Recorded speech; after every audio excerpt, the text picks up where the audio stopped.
Good evening and welcome to episode of Frank Fox. And today we are discussing about the trip of Mr. Rahul Gandhi to the United States. Mr. Gandhi, who was a part of Congress, the opposition party right now in India, went to US to meet and greet people of Indian diaspora and his community and members of his parties. And while he was in US, he was introduced by a man named Sam Pitroda. And according to this man, he says that one time he was with the former Prime Minister of India, Mr. Rajiv Gandhi, and while he was with him, a man was staring at him in some of his rallies of the Prime Minister, and he after when he was leaving for the airport, he called for that man and asked why he was staring at him, and that man replied to Mr. Pitroda that he had a list for the Prime Minister that if he could implement, could help him get a longer term as Prime Minister for 15 years, as he says. And he asked the person, what does he do? And the person says, I'm trying to find a job, I'm jobless right now. So Mr. Pitroda, while in US, says that people who are jobless, who have no job or nothing like that, are giving suggestions to people, to the governments, to how to rule the country, how to rule their nation. So Mr. Pitroda is introducing Mr. Rahul Gandhi with these words. Mr. Rahul Gandhi, who is right now unemployed, is in US giving lectures to the Indian government how to rule and how to govern and what are their shortcomings. So what does Mr. Pitroda wants to say? Like we should ignore Mr. Rahul Gandhi, or that the common man's opinion does not matter. What does he mean? Even while they are asking for votes, they go from one person to another. They claim that they will give jobs to unemployed people. If they do not respect the opinion of the unemployed people, why are they giving jobs to unemployed people? In Karnataka, they said that they would be giving money to people who have 12th degree or graduate degree for if they are unemployed. They would be providing money for that. But Mr. Pitroda here says that the unemployed person should not have a view and should not give views to the government how to rule one's own country. So that is one thing Mr. Pitroda said. He also said that he lived in while he was in India. When he was born, India was still under the British rule, and while he was living there, he says, I think he was from Odisha, tribal land of Odisha. I think, not clear about that, but he did say that while he lived there, a Muslim lived in front of him, a Parsi lived next to him, a tribal person lived behind his house, and so on and so forth. Like there was a communal harmony at the time of British, and he dreamt that this communal harmony would go on. One thing I would like to state here, the Britishers were the one who divided the country based on religion and not on population or anything like that. Just based on religion, they divided India. That the India is for the non-Muslims and the Pakistan is for the Muslims. They divided this at the time of independence. So Mr. Pitroda's claim that there was communal harmony seems a bit shaky. And Mr. Gandhi, he also said the voters in India have a very wrong idea that they have got a very wrong idea that there should be a nation for Hindus and like that. But in my opinion, there is no such idea in any voter that there should be a nation for Hindus, because India from very old times have never has been a nations for Hindu. Hindu was not a term used and was never used. Hindu was termed by the Britishers and others, but not by the people of India. The sets of rules that the Hindus are following that they are said to be that the Hindus follows these rules were followed as a part of how to live a life. It was not a religion. It was how to live a life, how to help others. Many religions sprouted in India, and they were all respected. They did not extinguish. Like one day there is a religious movement, there is going on, people are preaching, and the next 10 or 20 years that religious movement has been suppressed. The whole minority has been destroyed. There is no record of such, but that never happened in India. Many religious persecuted religious people came to India to get refuge. So, claiming that Indian voters have a mindset that there should be a Hindu Rashtra or something like that is totally unfounded, in my opinion. And also, to say that communities are being prosecuted in India at a global stage, that too by a leader, a member of an opposition party, is like drying your dirty laundry in open. If Mr. Rahul Gandhi has some problems, he should be uh, he should be pointing out in India. He should be fighting against BJP. The members of Congress and other parties should be raising these matters in India, but not in US. US in itself is a highly polarized society. They have one side, they have people who are in support for guns, in support of non-abortion and all that. The society is highly polarized, and on the other side they are adamant on getting guns banned, to get abortion rights, and so and so forth. But to go to a country like this and ask that, oh no, we are very in a grave danger. What does Mr. Rahul Gandhi want? That US should send its troops to India and remove Mr. Modi from government and place him as their puppet state? Is he going on to these international forums to appeal to CIA to do what they were doing in Latin America and other parts of world? Is this what Mr. Rahul Gandhi wants? Going out and bashing your own country is something that I could never understand. That once Moving on. And also there is also this point of him saying that the country is India is having a Hindutva movement and all things like that. Mr. Rahul Gandhi himself on his first day visit wore a tika over here, and if you are living in India, you must have seen reports him wearing janeu, wearing a cap, or wearing a turban, or going to places showing that he is a Hindu, or telling his gotra, or going to iftar parties. So if Mr. Gandhi does not wants to indulge in religious politics, what is he doing? He is from the family that runs the Indian National Congress. So if he himself is doing all these stuffs and then goes on to say in international open stages that India has a very religious tensionist mood in it, and US should help, I don't think so. Mr. Rahul Gandhi has this right to do so. He himself plays into this, and when he is not successful, he would go and say that India is highly polarized and so forth.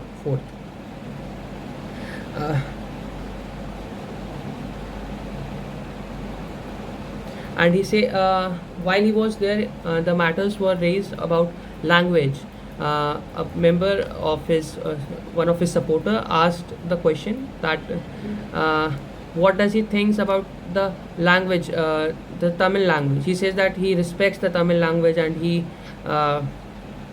if he is in power, he would never let Tamil language be what did you say? Get obliterated, or get overpowered by Hindi or something like that, by other language. But to my question, it is that I have never heard that there is a language change, or there is a full thing going on that the whole of country should speak Hindi, or whole of country should speak English. The Punjabis speak Punjabi, the Bengalis are speaking Bangla.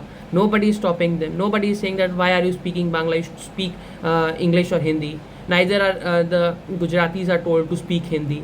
uh, nobody is saying that you should speak a particular language. Everybody has pride in their language. India does not have any uh, single official language. So to say that languages are being prosecuted, and communities are being prosecuted due to their identities is really a false claim for me. uh, I do not know much, but I have what I have seen. I'm basing my opinion on those experiences. And while we are on this matter, the Supreme Court and the High Court both do not recognize regional languages. They want their official languages are English, and they would only hear the cases in English if the person who is representing case does not know English. He has to get a translator to translate the case for the judge. So the judiciary is being there for a very long time. It was also in the Congress era. So if Mr. Rahul Gandhi is very language inclusive, he could have asked the judiciary, placed a PIL or anything by the by the government, so that languages could be included in judicial matters. There could be the judgments could be released in the regional language for the regions, but no, nothing such. But yes, if there is a if they find a divide, the opposition always wants to hammer it and get the divide even farther, to get it even more wide. They do not try to fill the gap. They would just try to get it more and more, and one day they would just want that it should be a valley, and they would say that there is a tension between people and community.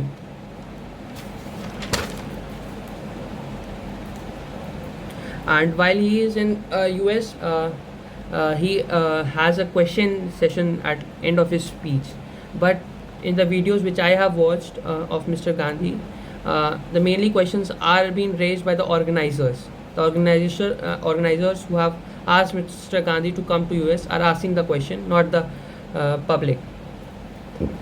And Mr. Gandhi says that the current government does not takes opinion of its people, do not hear them. They do not want to answer the people. So if Mr. Rahul Gandhi wants to not to be like Mr. Modi, he should be taking questions from the public and not just from the organizing committee. That does not seem something that is in line with his speeches. And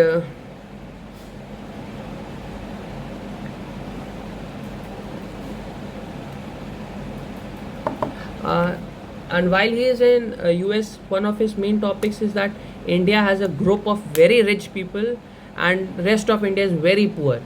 I think he's watching documentaries from the West. I don't think he went on Bharat Jodo Yatra. I think he had VR on his eyes while he was doing the Bharat Jodo Yatra.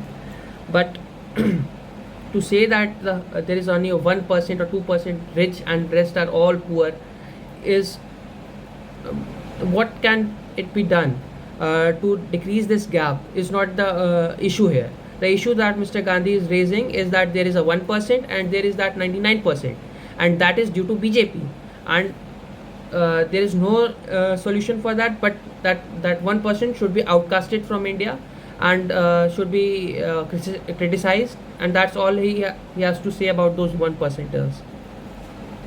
I do not understand what will, if Mr. Rahul Gandhi wins the 2024 election, what would he be doing to decrease this gap? He does not tells anything about that. He does not gives his opinion about it, but he just says that there is a 1% and there is a 99% of India, and the 1% should be ousted out of India. You cannot just snatch wealth from the wealthy and give it to the poor. That is not what can decrease the gaps. And also, India is not poor as such. Yes, there is unemployment.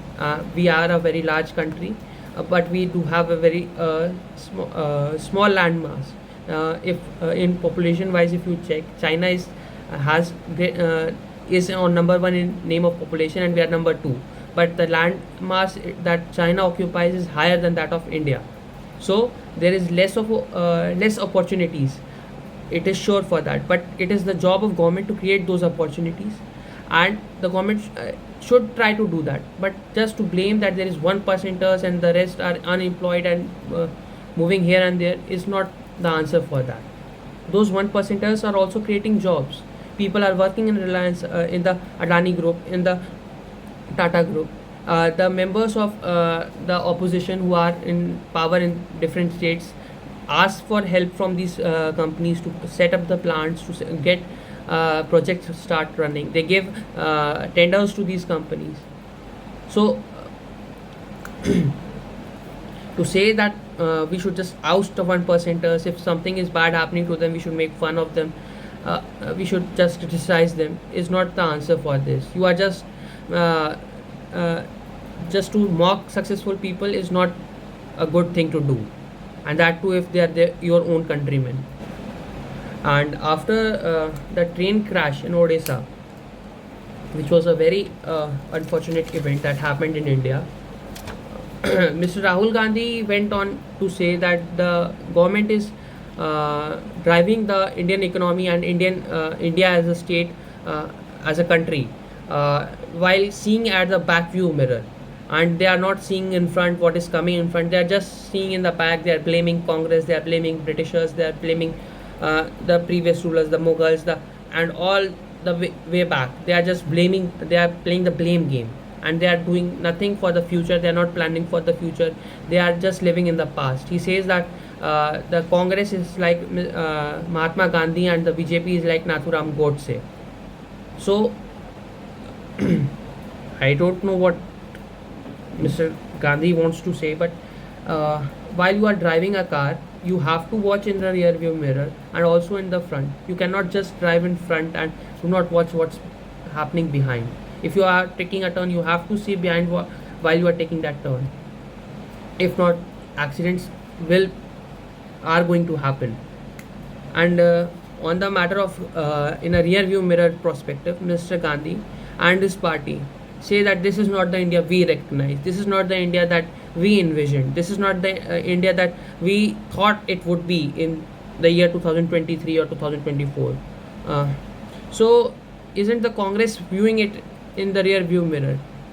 Uh, there is, if you have watched if you have subscriptions to Netflix and Prime Videos, and you have watched these shows from US and Britain and other countries also, you would see the older shows have just people mocking India. A very popular show, The Big Bang Theory. There is a character named Mr. Rajesh. He's, I think, doctor. Who cares? He is a fictional character. He is Rajesh Kutrapalli. I don't think so. He sounds like what he is sounding in that series, and he is shown to be a very